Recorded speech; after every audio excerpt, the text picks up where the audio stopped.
آپ کے ہر لیکچر میں خودی بہت ہوتا ہے، اس خودی کو تھوڑا تفصیل سے سمجھائیں۔ میرے ہر لیکچر میں خودی کیا ہوتا ہے؟ انسان کی خودی کے اندر اتنی بڑی خودی ہے، وہ خودی ایک خودی ہوتی ہے اپنا اعتماد، اپنے اندر کا جذبہ، اپنے اندر کے معاملات، اپنے اندر کی کمزوریوں کو جاننا، اپنے اندر کے حالات کو جاننا، اپنے اندر کے ہائیز اینڈ لوز کو جاننا، اپنے اندر کی اسٹرینتھ اور پوٹینشل کو جاننا، یہ ہے خودی ہماری۔ ایک ہے انسان کی وہ خودی جو تکبر سے بھری ہے، میں ہے، ظالم نفس ہے، اس کا ظالم لنفسی اور ظالم لنفسی ہے، جو اس کو ہمیشہ غلط بات کہتا ہے، جو شیطان کے قبضے کے اندر ہوتا ہے، جو شہوات میں گرا ہوا ہوتا ہے، جو ڈیزائرز میں ڈوبا ہوتا ہے، جو شک میں ڈوبا ہوا ہوتا ہے، جو ڈاؤٹس کے اندر پڑا ہوتا ہے، جسے صرف کسلان، کاہلی، سستی اور قائر اور شجاعت نہیں ہوتی، بہادری نہیں ہوتی، جسے صرف کنوینئنس، کمفرٹ زونز کی آئس کریم کھانے کا شوق ہوتا ہے۔ ایک یہ نفس ہوتا ہے کہ یہ خودی ہوتی ہے جس میں میں، مزاج، کمپلیکسز، انفیریورٹیز، انسیکیورٹیز بھری پڑی ہوتی ہیں اس کے اندر، حالات کے مطابق اور تربیت کے لحاظ سے جو اس کے اندر ہوئی بھی ہوتی ہے۔ اور ایک اس کا ایلیمنٹ وہ ہوتا ہے جس کے اندر جو ہے اللہ آپ کا بھلا کرے، جس کے اندر اس کا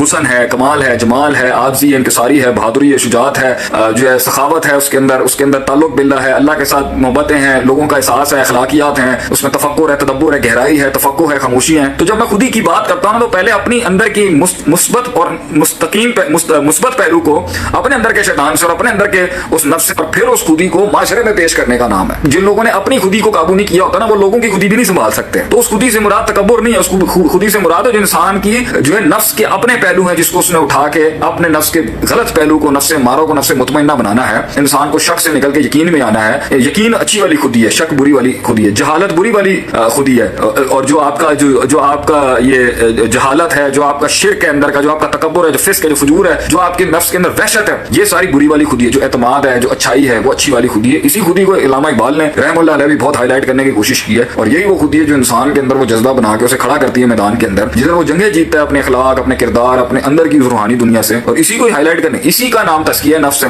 محاسبۃ النفس ہے، مجاہدۃ النفس ہے شرعی اصطلاح کے اندر۔ یزکیہم ویعلمہم الکتاب والحکمہ، نفس کو پاک کرنا، اپنے اندر کے عیب کو جاننا، اللہ کو سمجھنا، نبی صلی اللہ علیہ وسلم کی ذات کی حرمت کو سمجھنا، ان کے مقام کو سمجھنا، ان کی تکلیفوں کو سمجھنا، ان کی قربانیوں کو سمجھنا، صحابہ کو سمجھنا، ان کی زندگیوں کو سمجھنا، تابعین کو سمجھنا، محدثین کو سمجھنا، علماء کو سمجھنا، نیک لوگوں کو سمجھنا، کس طرح انہوں نے اللہ کے ساتھ اپنی رغبت، ترغیب کو سمجھنا، ترہیب کو سمجھنا، ہوپ کو سمجھنا، فیئر کو سمجھنا، ایمان بین الرجاء والخوف والحب، ان تینوں کے بیچ میں ایمان ہوتا ہے، محبت، خوف، امید کے بیچ میں اس کو سمجھنا، یہ ساری چیزوں کا نام خودی ہے۔ تو in a nutshell, how to compose and sustain yourself when everybody around is criticising you regarding your goals and vision, کیسے اپنے آپ کو ان حالات کے اندر انسان ٹھیک رکھ سکتا ہے جب تنقیدوں کے بازار گرم ہے آپ کے۔ یہ سوال بھی اچھا خاصا کیا لوگوں نے، اس سے جڑے ہوئے کافی سوال ہوتے ہیں۔ وسیم چیمہ ماشاءاللہ سے، یہ بھائی جو ہے نا کافی دکھتا ہے مجھے میری پروفائل کے اوپر بھی، اچھا بچہ ہے یہ، ماشاءاللہ سے محنت کر رہے ہیں اپنی جگہ کے اوپر، اللہ تعالیٰ بھائی آپ کو خوش رکھے بیٹا، اللہ آپ کا کامیاب کرے آپ کو۔ سوال کیا جی ہم اندر کی آوازوں کو پہچانے کیسے؟ ایک ٹائم کے اوپر تو آپ کو اپنے اندر کی آوازوں کے اندر کہ جی یہ شیطان کی آواز ہے، میرے اندر شیطان کا وسوسہ ہے، پھر نفس کا اپنا وسوسہ ہے، دیکھیں نفس بھی وسوسے دیتا ہے، وَلَقَدْ خَلَقْنَا الْإِنسَانَ وَنَعْلَمُ مَا تُوَسْوِسُ بِهِ نَفْسُهُ، اللہ قرآن میں کہتا ہے سورہ قاف میں کہ نفس بھی انسان کو وسوسے دیتی ہے۔ پھر اللہ جی وسوسہ فی صدور الشیطان القى الشیطان فی امنیتہ، یہ بھی کھڑی اپنی جگہ کے اوپر کہ شیطان بھی انسان کی نفس کے اندر آ کے وسوسے ڈالتا ہے، تو نفس بھی وسوسے دیتا ہے، شیطان بھی وسوسے دیتا ہے، پھر جو باہر سے آتے ہیں انسان کے اندر، اور پھر اس کے بیچ میں اللہ تعالیٰ بھی انسان کو فَأَلْهَمَهَا فُجُورَهَا وَتَقْوَاهَا، انسان کو اللہ الہام بھی کر رہا ہوتا ہے اچھائی کیا ہوتی ہے برائی کیا ہوتی ہے، اس میں فرق کیسے کریں؟ پہلے تو آپ نہیں کر سکیں گے نا، کیونکہ آپ کو یہ سب جاننے کے لیے قرآن حدیث چاہیے، دین کا فہم چاہیے، استادوں کی رہنمائی چاہیے، تو آپ علماء کے ساتھ جڑیں، آپ ان کے ساتھ جڑیں جو نفسیات کو سمجھتے ہیں، جو تزکیہ نفس کے ماہرین ہیں، اور جو علماء جانتے ہیں کہ جی دین کیا ہے اور اصل فطرت کیا ہے، انسان کی پرفارمنس کیا ہے، یا مینٹرز ہوں فیلڈ کے اچھے منجے ہوئے لوگوں کے ساتھ آپ بیٹھیں گے تو وہ آپ کو بیان کر دیں گے کہ جی یہ سوچ جو آپ کو آ رہی ہے نا یہ اللہ کی طرف سے نہیں، یہ سوچ جو آپ کو آ رہی ہے اس کے اندر رہتے رہتے جب آپ کے 3-4 سال گزریں گے نا، 3-4-5 سال گزریں گے، تو آپ کو خود جس طرح اپنے آپ کو ڈیل کرنا آ جائے گا نا، اس طرح پھر آپ کو سمجھ آنا شروع ہو جائے گا جی میری یہ آواز جو ہے نا یہ اللہ کی طرف سے نہیں، میری ابھی کسی کو آواز آ رہی ہے نا یہاں پر اپنے اندر سے جی کہ یہ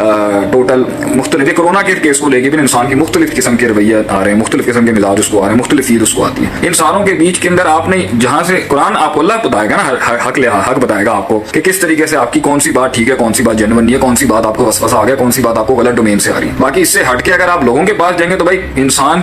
پرفیکٹ نہیں ہے، انسان بتا ہی نہیں سکتا ایک لیول سے زیادہ، ایک لیول سے زیادہ انسان نہ بتا سکتا ہے نہ پہنچ سکتا ہے کہ میرے اندر سے یہ والی تھاٹ جو آ رہی ہے وہ ٹھیک بھی آئی ہے، اور لوگ اس تھاٹ کو لے کے نا پوری زندگیاں گزار دیتے ہیں، 50-60 سال کے بعد جا کے ان کو پتا چلتا ہے کہ جو آپ نے 30 سال سے سوچ پالی ہوئی تھی نا، جس پر زندگی گزاری آپ نے، وہ حق نہیں تھا، وہ باطل تھا۔ تو ان ایکسپیریمنٹیشنز کے اندر گھبراتے بھی نہیں ہے، کچھ اس سے ڈر کے نا بالکل بھی نہیں آتے میدان کے اندر، اور کچھ ایسے گھس جاتے ہیں ان کو پتہ نہیں ہے جو بھی چل رہا ہے چلنے دو، اندر سے جو بھی سوچ آ رہی ہے مجھے جو آ رہا ہے، مجھے جو آ گیا نا وہ عین حق ہے، وہ عین اوپر سے آسمانوں سے مجھے جو حق آ رہا ہے وہ مجھے ہی آ رہا ہے۔ اور بعض ایسے ہیں وہ اپنی ہر آواز پہ ڈاؤٹ کرتے ہیں، تو افراط تفریط نہ کریں، استادوں کو بھی جانیں، خود بھی محاسبہ کریں، اندر سے جاننے کی کوشش کریں، اور اس کے ساتھ ساتھ ٹیلی بھی کرتے رہیں کہ بھائی اس محل کے اندر کہیں میری یہ شیطان کی آواز تو نہیں ہے، یہاں پر کسی جگہ پر خاموشی جو ہے اندر سے آواز آ رہی تھی خاموش ہو جاؤ، ہو سکتا ہے وہ شیطان کہہ رہا ہے خاموش رہو یہاں نہ بولو، کسی جگہ پہ بہت زیادہ بولنا جو ہے وہاں پہ شیطان کہہ رہا ہے بھائی آپ بولو، تو یہاں پر اللہ کی آواز کیا ہے کہ بھائی یہ کرنا ہے، شیطان کی آواز کیا ہے، اور نفسیات کا پاگل پن جو ہے جذباتی ہو کے کسی لحاظ سے امید